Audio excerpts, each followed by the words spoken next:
For 16 years, Viktor Orbán made himself impossible to remove. He rewrote the constitution. He packed the courts. He merged nearly 500 independent media outlets into a single propaganda machine. He drew the electoral map so precisely that his opponents needed 54% of the popular vote just to win the same number of seats he could win with 43%. And yet, on April 13, 2026, he lost. Not narrowly, in a landslide. But here's the question nobody in the headlines is asking. Does losing an election actually change anything when the man who lost spent 16 years making sure it wouldn't? Before you say this is just Hungary's problem, a country of 10 million people on the edge of Europe, let me stop you there.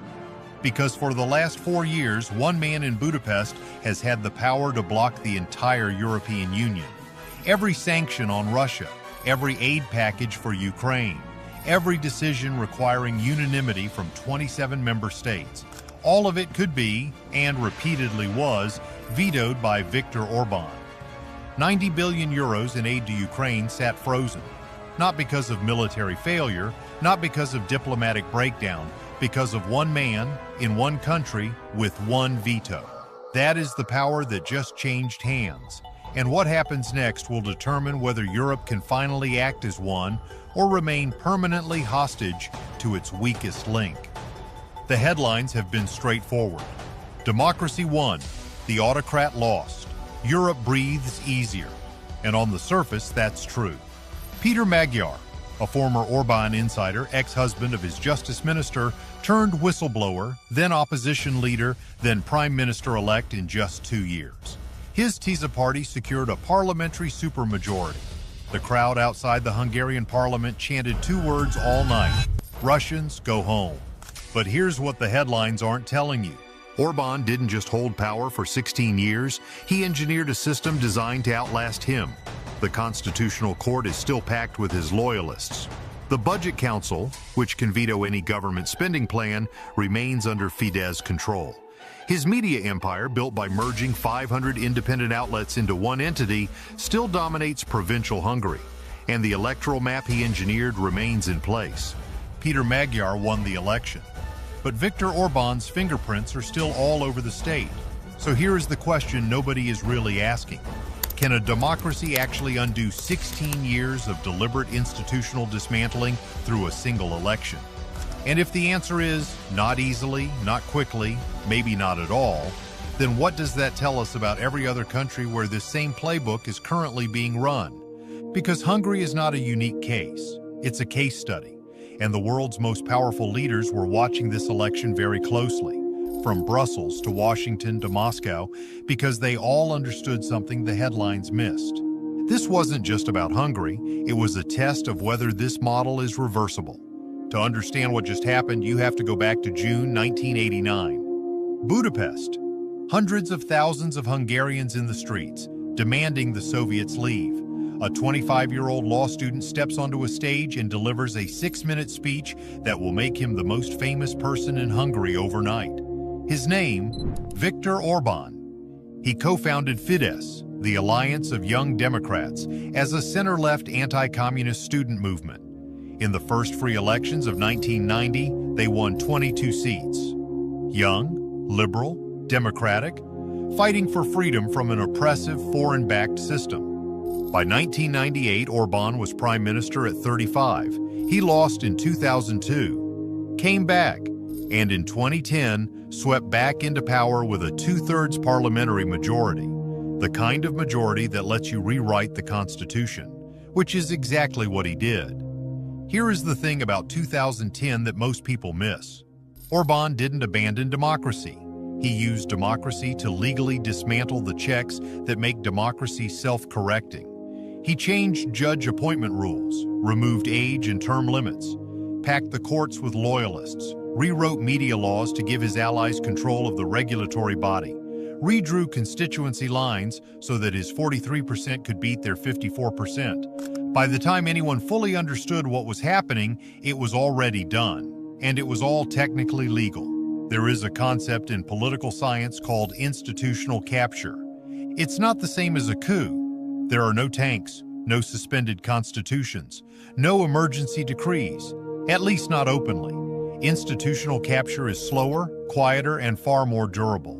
It's the systematic takeover of every institution designed to check executive power, the courts, the media, the Electoral Commission, the budget authority, until the system no longer corrects itself, until it protects whoever controls it.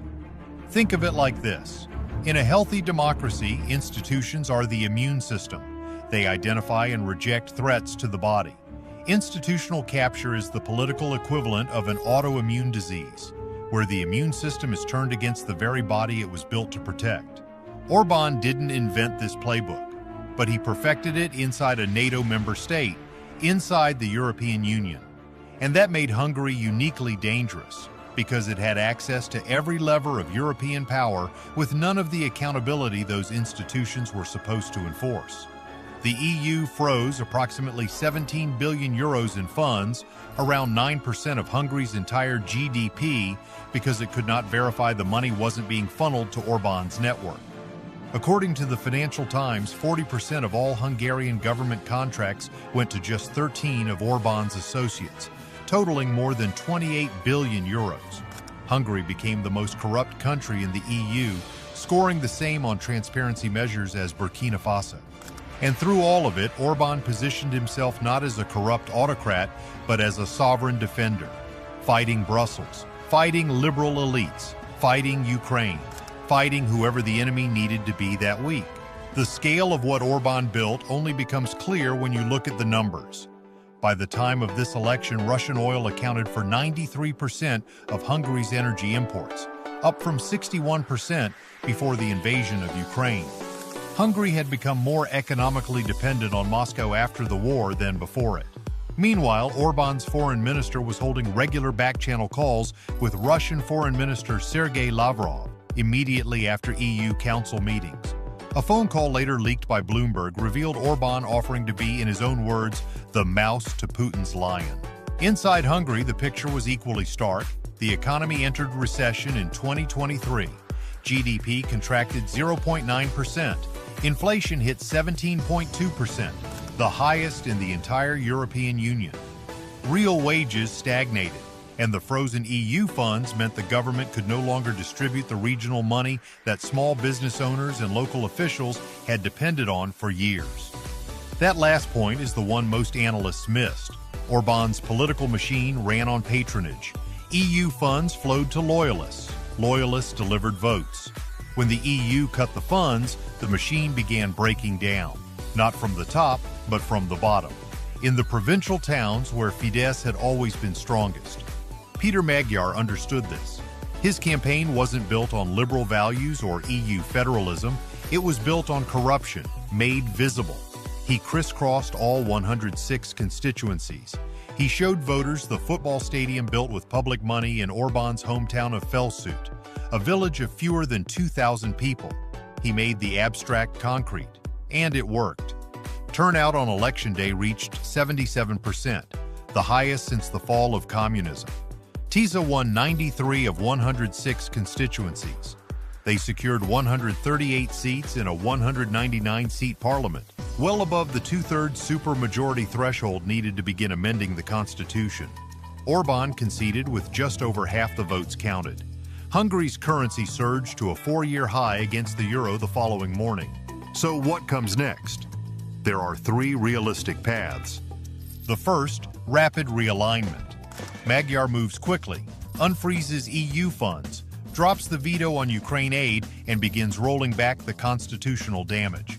Brussels releases the 20 billion euros in frozen funds. Hungary's economy stabilizes.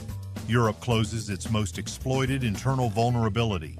This is the best case, and the one financial markets are currently pricing in.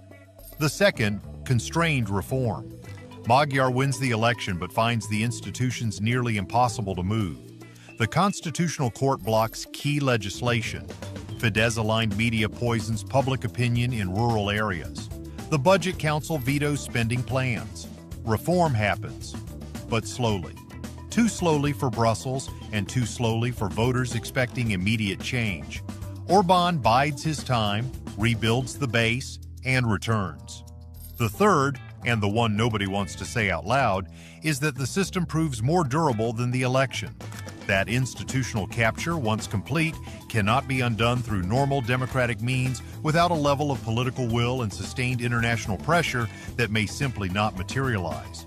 And if that happens, Hungary becomes not a victory for democracy, but its most dangerous cautionary tale. Here is what the celebrations in Budapest are quietly obscuring. Viktor Orbán came to power in 1989, fighting against a foreign-backed authoritarian system that had hollowed out Hungarian institutions and replaced them with loyalists. By 2026, he had become that system. The man who stood on a stage and demanded Soviet tanks leave Hungary had spent 16 years inviting Russian pipelines in. He started as the dissident. He ended as the thing he fought. But the deeper lesson here isn't about Orbán. It's about the model. Because the same institutional capture playbook, courts, media, electoral maps, patronage networks, is being run in other countries right now. Some inside the EU, some far beyond it. And the people watching this election from Washington, Moscow, and Warsaw weren't just curious. They were taking notes. Orbán's defeat shows that institutional capture is not permanent, that even a system built for one man can be overcome if the opposition unites, if the economic pain becomes undeniable, and if the story of corruption is told clearly enough to enough people for long enough. But his 16-year run shows something equally important. By the time most people recognize what's happening, the system is already built, and dismantling it is a decade's work, not an election night. Hungary's election is not over. The vote was just the beginning. The frozen 20 billion euros, the packed courts, the media empire, the Russian energy dependency locking in 93% of the country's imports. These don't disappear because the ballots were counted, and Europe's ability to act on Ukraine, on Russia, on its own economic future still runs directly through Budapest. So the real question isn't whether Péter Magyar won, it's whether winning an election is enough to take back a country. And if you look honestly at what Orbán built and how long it took him to build it, the answer is, we don't know yet. And that uncertainty is exactly why the world is watching. What do you think? Is Hungary's democratic backsliding actually reversible? Or has institutional capture already become the new normal in Europe? Let me know below.